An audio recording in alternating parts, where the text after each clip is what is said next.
salaamaaleykum mbokk internet yi seetaan BTV ñi ngi am tey mbégte ak contentement teew fii tey ci bésu journée de la femme ànd fekk ay jigéen yu jàmbaar jigéen yu am jom yu am pas-pas tey ñu organiser sargal seen bopp ñuy association Waaw Kumba te ku wax Waaw Kumba wax jàmbaar te ku wax jàmbaar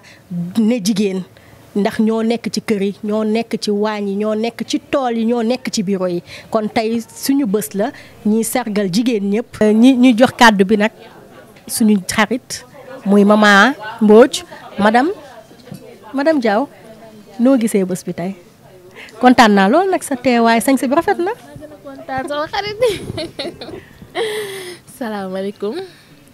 maa ngi nuyu groupe Waaw Kumba yëpp di leen ziar di kontaan ci daja tey bi c'est une première mais lu ma neex la loo xamante ni tey jëlee naa fi loo xamante ni musuma ko xalaat musumoon xalaat ni dinaa mës a dugg ci genre association wala lu amee sens comme groupe Waaw Kumba bi tey li ñu def fii tey vraiment may rafetlu aussi initiative bi parce que lu rafet la parce que boo fekkee jigéen boo xamante ne mu ngi toog ci coin wam di jug di daanu di dugg ci lii di jaay ci lii di jaay ci lii xam nga dajale leen pour jàppale leen pour ñu booloo dajale suñu doole mu doon benn di jàppalante parce que liñ fi jëlee yëpp tey jàppalante la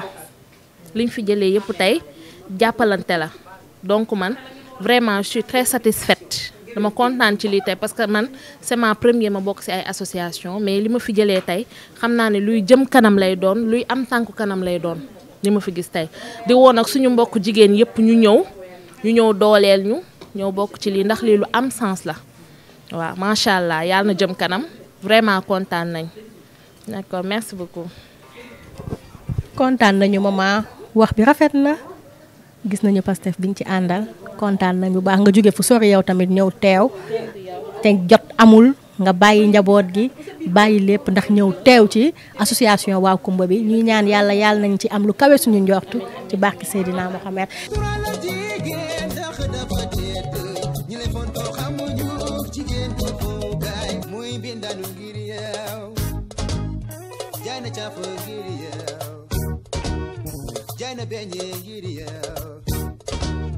tegina tam joxula